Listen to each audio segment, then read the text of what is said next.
Now take a third and final look at your sport news for today. And in this final hour, we want to take a focus on the development of football, not only in South Africa, but in the African continent as well. And who better to do it with than FIFA talent coach. We're speaking to Coach Thabo Senong, a man who wears many hats, is an analyst as well, is able to unpack the game of football like no other.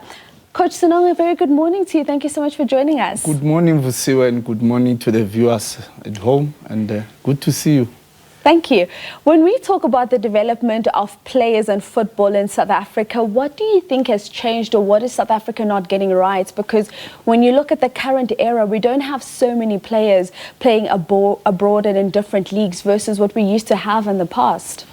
Yeah, it could be many factors because we still have a lot of talent in abundance. If you look at our Betway Premier League teams, the minutes that they are giving to young players. So credit to the coaches. I see a lot of young players playing, whether it's Relebogile Mufokeng, Mohaung Mabena, Ditlhako, you know, so Shaquille April for Cape Town City. And also commercially, our league has really progressed, and the incentives are good for players.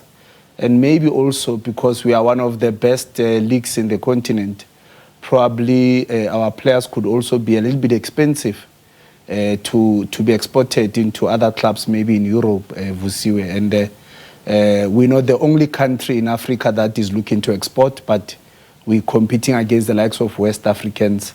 They also have talents. They also have the desire to go abroad. So it's kind of very tight, competitive. But you see a few players also entering the North African space. Elias Mukwana from Skukune is in Tunisia. You know, so Kanyisa Mayo from Cape Town City, he's playing in Algeria. So we do have players, but we also have to be mindful that players are getting decent incentives at the moment in our local league. And I mean, as you speak about an Elias as well out in North Africa, what do you make of the current movements we're seeing now? I mean, you've got a Mohaung that's just recently signed. You have a Yusuf Mart that's also moved abroad. What do you make of those recent ones, including a Tylen Smith, who never even broke into the Stellenbosch first team? Yeah, it's a combination of factors. You look at our junior national teams, they are in a good space. They are doing very well. Both teams have qualified for the FIFA World Cups, under 17 and under 20 respectively. So that also attracts scouts to come into our country and look for all those young talents that are excelling. Look at Tylen Smith now from Stellenbosch, and the likes of Mohaung now, and Bafana has also been doing well under Coach Hugo Bros. So the rankings has really increased. So obviously that will attract scouts again, European clubs again, just to see what is it that is going well in South Africa, because South Africa has talent without any doubts, but also the quality of coaching has really improved. If you look at our Betway Premier League clubs, technology has been priority to enhance performance.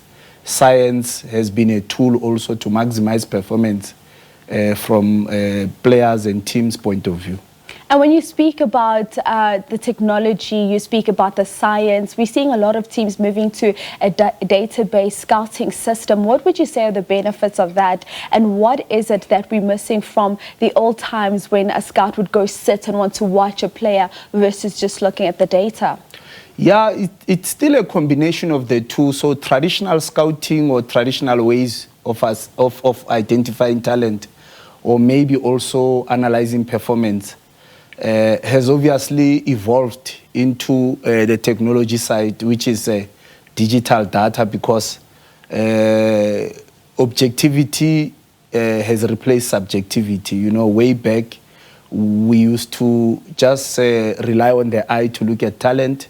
We didn't really count numbers, but Ogwamanje these days, ama numbers abalulekile. You know, how many sprints per game, how many sprints per session, how many crosses are you making as a winger? You know, how many runs are you making as an attacking midfielder into the box? You know, so that also helps players when you are doing analysis or reflection or feedback analysis so that they can be able to continuously progress and improve, because now you can be able to show them back into the analysis room, video sessions, to say, look, this is where you are.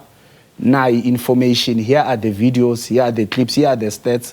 You need to work on 1, 2, 3. So that has really brought in a lot of objectivity, and hence we see progress. And you look at our clubs, Stellenbosch, Mamelodi Sundowns, Orlando Pirates, and you know how they've really performed in the continental space, CAF competitions. You could see that data is really adding value into our game, and data is really adding value into the development of the players. And when you look at the African continent in comparison to the rest of the world, where would you say the gap is? Because yes, getting more countries participating in the FIFA World Cup moving forward, but are we seeing that overall improvement as a continent? Yeah, look, there's still a gap between European clubs and African clubs, Vusiwe, in my opinion. And it's not actually the natural talents, but it's probably just the education of the players, because they probably get into academies as early as possible. And technology and data that we were talking about earlier has always been a priority, probably 2 decades ago in Europe. So you could see that they still have an edge. You could see the likes of whether it's Jude Bellingham or Jobe Bellingham, you could see that they've been exposed to good youth education. If you look at their technical application and tactical application, when they make decisions, when they execute, when they communicate with their teammates on the pitch, you know, so you see a lot of youngsters, whether it's Borussia Dortmund or it's Chelsea, who are the current champs at the moment.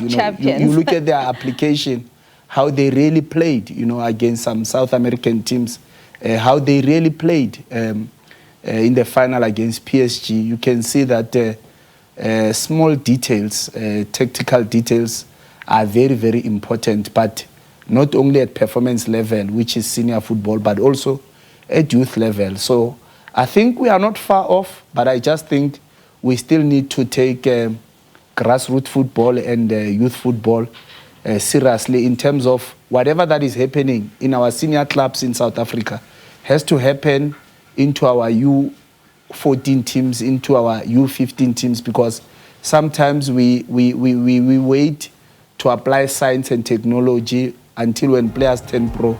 You know, players need to know the importance of nutrition as early as possible, the importance of performance as well, you know.